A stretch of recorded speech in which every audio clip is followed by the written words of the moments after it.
پاکستان کے ایک دور افتادہ گاؤں بستی گلشن میں، جہاں کچی سڑکیں اور بجلی کی نایابی زندگی کا حصہ تھی، وہاں عفنان نامی ایک 14 سالہ لڑکا رہتا تھا۔ عفنان کے گھر میں غربت کا سایہ گہرا تھا، لیکن اس کے دماغ میں ستاروں کی دنیا آباد تھی۔ اس کے پاس پہننے کو مہنگے کپڑے نہیں تھے، لیکن اس کے پاس ایک ایسی چیز تھی جو پورے گاؤں میں کسی کے پاس نہیں تھی: تجسس سے بھرا ہوا دماغ۔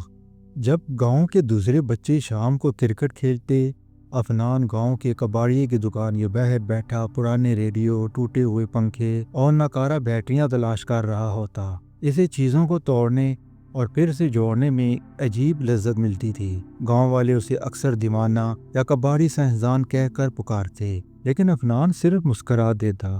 وقت گزرتا گیا اور بستی گلشن ایک سنگین بحران کی لپیٹ میں آ گئی۔ علاقے میں زیر زمین پانی کی سطح تیزی سے گرنے لگی۔ گاؤں کا واحد کنواں خشک ہو چکا تھا اور سرکاری نلکے صرف نام کے رہ گئے تھے۔ لوگوں کو میلوں پیدل چل کر گندا پانی لانا پڑتا، جس کی وجہ سے بچے اور بوڑھے بیماریوں کا شکار ہونے لگے۔ عفنان نے جب اپنے پڑوسی دادا رحیم کو اپنے آخری بیل کی موت پر روتے دیکھا تو اس کا دل بھر آیا۔ اس نے اسی رات فیصلہ کیا کہ وہ اپنی سائنسی سوچ کو اپنے گاؤں کو بچانے کے لیے استعمال کرے گا۔ عفنان نے شہر جا کر وہاں گھنٹوں انٹرنیٹ پر ایئر ٹو واٹر ٹیکنالوجی کے بارے میں پڑھا۔ اسے پتہ چلا کہ ہوا میں نمی موجود ہوتی ہے، جسے اکثر صحیح طریقے سے ٹھنڈا کیا جائے تو وہ پانی کے قطروں میں بدل سکتی ہے۔ اس نے کباڑ سے پرانے سولر پینل جمع کیے، ایک پرانے فریج کا کمپریسر ڈھونڈا اور اپنی چھوٹی سی جھونپڑی کو ایک لیبارٹری میں بدل دیا۔ مہینوں کی محنت اور کئی ناکام تجربات کے بعد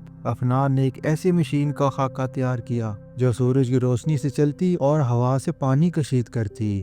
ایک گرم اور ہبس زدہ رات، جب پورا گاؤں گرمی اور پیاس سے بے حال تھا، عفنان نے اپنی مشین کا آخری نٹ ٹائٹ کیا۔ اس نے سولر بیٹریوں کو چارج کر کے مشین سے جوڑا۔ اچانک مشین کے اندرونی پائپ سے ٹپ ٹپ کی آواز آئی۔ عفنان نے نیچے رکھی بالٹی میں دیکھا، شفاف، ٹھنڈا اور میٹھا پانی قطرہ قطرہ گر رہا تھا۔ عفنان کی آنکھوں سے خوشی کے آنسو جاری ہو گئے۔ صبح ہوتے ہی یہ خبر جنگل کی آگ کی طرح پھیل گئی۔ جب لوگوں نے اپنی آنکھوں سے بالٹی کو بھرتے دیکھا تو جو لوگ کل تک مذاق اڑاتے تھے، آج عفنان کے قدموں میں بیٹھے معافی مانگ رہے تھے۔ یہ کہانی میڈیا تک پہنچی۔ حکومت نے عفنان کو young scientist of the year کا ایوارڈ دیا۔ بڑی بڑی کمپنیوں نے اس کی ایجاد کو خریدنے کی کوشش کی، لیکن عفنان نے ایک شرط رکھی: یہ ٹیکنالوجی صرف دیہاتوں کے لیے مفت یا انتہائی سستی ہونی چاہیے۔ آج بستی گلشن کے داخلے پر ایک بورڈ لگا ہے جس پر لکھا ہے: بستی گلشن، عفنان کی سرزمین، جہاں خواب حقیقت بنتے ہیں۔